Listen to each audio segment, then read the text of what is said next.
এটা ছিল 27 জানুয়ারি। আমরা গেছিলাম বোলপুর শান্তিনিকেতন। প্রথমে আমরা কঙ্কালীতলা চলে এসেছি। দেখো এখানে কঙ্কালীতলায় আমরা ঘোরাঘুরি করেছিলাম, আর এখানেও কিছু মেলা বসেছিল, সেগুলোই তোমাদেরকে ঘুরে দেখাচ্ছিলাম। আর এখানে আদিবাসীদের নাচও হচ্ছিল। তারপর আমরা শান্তিনিকেতন ঘুরতে চলে আসলাম। শান্তিনিকেতনে এই জায়গাটা আমার ফুল দেখে খুব ভালো লাগছিল। আর দেখো এখানেও অনেক কিছু বিক্রি করছিল। আর এরপর আমরা আসলাম সোনাঝুরি হাট।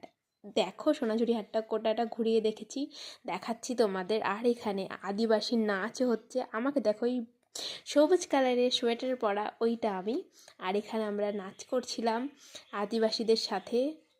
এটা হচ্ছে সোনাঝুরির মধ্যে। আর আমরা অনেক কিছু কেনাকাটাও করেছিলাম, অনেক কিছু কেনাকাটা করেছিলাম। তোমরা যদি জানতে চাও তাহলে সে আমাকে অবশ্যই কমেন্ট করো, ইনবক্স করো, আমি অবশ্যই তোমাদের কমেন্টে উত্তর দেব। আর দেখো আমরা খুব আনন্দ করছিলাম। আমার বোন ছিল, মা ছিল, আমি ছিলাম, আমার পাশের বাড়ির কাকিমারা ছিল, আর পাশের বাড়ির বোন ছিল। সবাই মিলে আমরা খুব আনন্দ করছিলাম আর নাচছিলাম। আর অনেকেই এখানে যোগ দিয়েছিল নাচের মধ্যে, তাদেরকে আমি ঠিক চিনি না। তারা তারাও আমাদের সাথে নাচছিল। আর আমরা আলাদা করে নাচছিলাম। দেখো এখানে।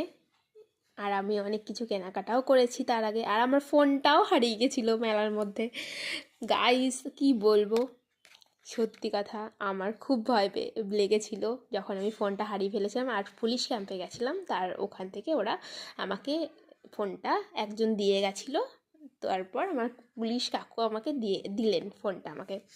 আর আমার ফোনটা পেয়ে খুব মানে অ্যাটলিস্ট পাওয়া তো গেছে এটা ভেবে খুব রিলিফ হচ্ছিল। আর এই দেখো, আর এখানেই আমি মনে হয় বেশি করে ক্লিপ নিয়েছি তোমাদেরকে দেখানোর জন্য। তো দেখা হচ্ছে নেক্সট ভিডিওতে। আমার ভিডিওতে কমেন্ট করো প্লিজ।